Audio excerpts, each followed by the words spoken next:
Nous sommes en 1890 et Charles va devenir frère Albéric, l'ancien militaire, avait choisi la Trappe, la plus pauvre de France. Un lieu isolé, aride, éloigné du monde. L'hiver là-bas dure 6 mois de l'année. Nous nous trouvons à l'abbaye Notre-Dame-des-Neiges. Quel est l'idéal de vie pour notre ancien officier qui cherche à ressembler à Jésus? Nous pouvons résumer cet objectif dans le verbe imiter. Imiter. Cela fait penser à l'imitation de Jésus-Christ. Celui qui imite, il connaît le modèle et il essaie de reproduire dans sa vie ce modèle. Pour Charles de Foucault, il s'agit d'imiter plus particulièrement à Notre-Dame-des-Neiges la vie cachée de l'humble et pauvre ouvrier de Nazareth. Imiter la vie cachée de l'humble et pauvre ouvrier de Nazareth. Nous retrouvons dans la règle de saint Benoît, au chapitre 58, numéro 25, cette consigne, cette loi qui est donnée donc dans la règle, cette règle: le frère qui désire devenir moine, c'est n'avoir même plus pouvoir sur son propre corps. Vous voyez, cette règle peut nous faire réfléchir sur les dispositions qui sont demandées justement aux candidats à la vie monastique. Le frère qui désire devenir moine, c'est n'avoir même plus pouvoir sur son propre corps. Comment comprendre ces dispositions?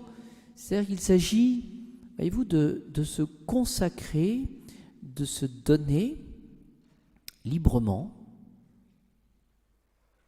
C'est-à-dire qu'il s'agit de renoncer finalement à ce qu'on a de plus cher d'une certaine manière, mais librement. C'est-à-dire que, voyez-vous, la nature humaine n'entre pas dans une servitude, dans un esclavage qui serait pas raisonnable, mais s'il s'agit librement d'entrer évidemment dans une règle qui nous permette justement bien de recevoir et d'obéir à quelqu'un qui est plus grand que soi.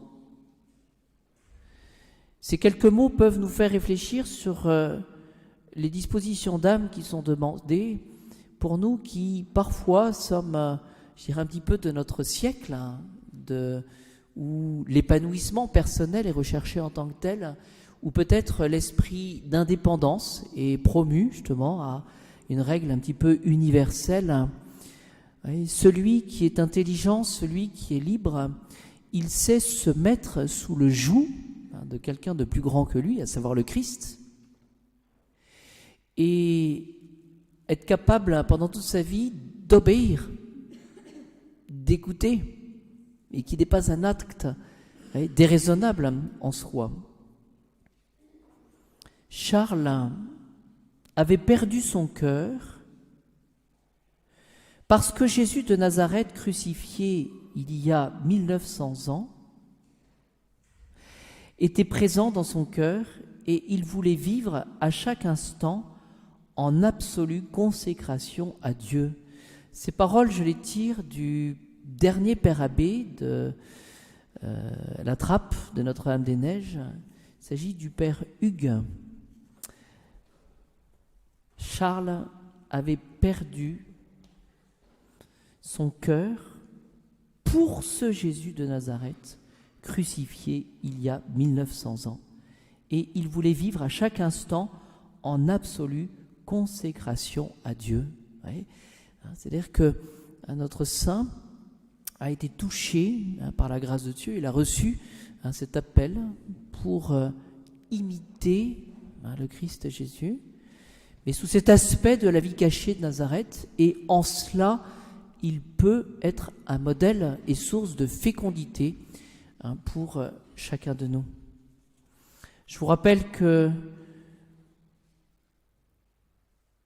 les trappistes de Notre-Dame-des-Neiges ont quitté donc leur abbaye en septembre dernier, 2022, et pour laisser la place à une communauté cistercienne, donc ces religieuses de Boulor, et qui sont arrivées, voyez-vous, dans cette continuité. Et le père abbé, le père Hugues, a trouvé dans cette continuité un signe de Charles de Foucault qui s'est accompli dans une sorte de pauvreté, dans une sorte de dépouillement total. En effet, les derniers membres de cette trappe ont été décimés au moment du Covid, et cette abbaye paraissait comme, je dirais, impossible à entretenir. Et la grande crainte du père Hugues consistait finalement il craignait que cette abbaye ne devienne un hôtel, un complexe, peu importe, voyez-vous. Et contre toute attente, eh bien, ce sont ces religieuses florissantes, Notre-Dame de Boulor, qui ont repris. Voyez. Et cela montre un petit peu que le Seigneur reste maître des événements.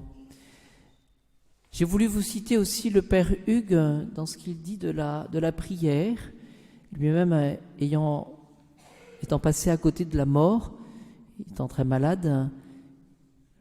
Avant, je m'appuyais, dit-il, sur la prière comme une occasion, un appui pour être plus fort. Mais depuis l'expérience de la maladie, la prière est devenue un lieu pour moi de porter ma faiblesse. Avant, je m'appuyais sur la prière pour être plus fort. Mais depuis l'expérience de la maladie, elle est devenue un lieu pour porter ma faiblesse. Il me semble que ces quelques paroles peuvent nous aider dans notre quotidien, nous aussi, dans notre prière, alors que parfois nous avons du mal à donner un peu de temps au Seigneur pour prier, alors que parfois nous nous disons, nous ne trouvons pas suffisamment les mots pour nous adresser au bon Dieu, dans une prière qui est peut-être un peu sèche, voyez, où nous ne savons pas comment parler au bon Dieu, et souvent nous nous décourageons. Eh bien, ces quelques mots peuvent nous aider, et je m'adresse peut-être aux plus jeunes d'entre nous ici. Eh bien, lorsque on s'arrête dans ces activités, lorsqu'on est capable de se mettre un petit peu dans le silence, lorsqu'on est capable de se mettre à genoux, ou dans une posture de prière, d'adoration, en fonction de ce que nous sommes capables de faire, lorsque je suis capable de faire un signe de croix et d'accorder au bon Dieu quelques minutes pour me mettre en présence de lui, c'est peut-être l'occasion justement de ressembler à saint Charles de Foucault qui, dans sa pauvreté, reste un exemple pour nous. Et dans cette posture de prière, qu'est-ce que nous faisons finalement ? Nous sommes capables de dire « Seigneur, ma prière est peut-être pauvre, je ne sais pas quoi vous dire, je compte peut-être les minutes et les secondes, mais je veux être avec vous pour vous contempler, pour vous écouter, pour vous adorer, pour vous remercier, pour demander pardon pour mes péchés et pour prier pour tous ceux que j'aime et pour prier pour toutes les personnes aussi qui m'ont fait du mal. Voyez, nous pouvons faire l'expérience de cette pauvreté dans la prière. C'est ainsi, je poursuis avec le père Hugues, la prière devient, dit-il, une oraison silencieuse. Le vrai bonheur est de se tenir à la disposition du Maître, ou de devenir la caisse de résonance de l'instrument divin. Et cette image aussi peut nous aider, c'est que dans la spiritualité de saint Charles de Foucault, il a voulu imiter Jésus, et rendre présent à travers sa charité et sa simplicité, eh bien l'exemple que nous a donné le Christ Jésus, et spécialement dans un monde païen, voilà, parmi les incroyants.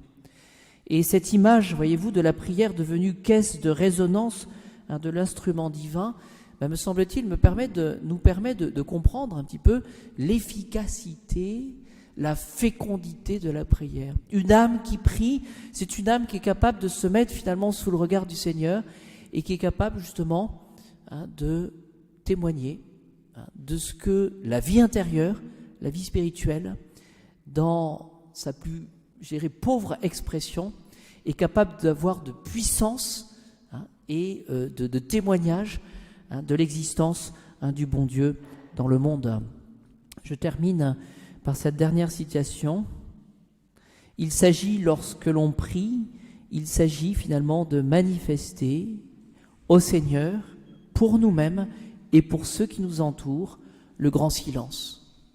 Le silence de l'âme, le silence finalement de cette créature du bon Dieu que nous sommes, qui est capable de s'effacer devant l'immensité du bon Dieu, devant la puissance du bon Dieu, et plus particulièrement devant l'amour du bon Dieu. Parce que finalement, une âme qui prie, c'est une âme qui a compris qu'elle est aimée, qu'elle se sait aimée, et c'est une âme qui a compris finalement l'essentiel.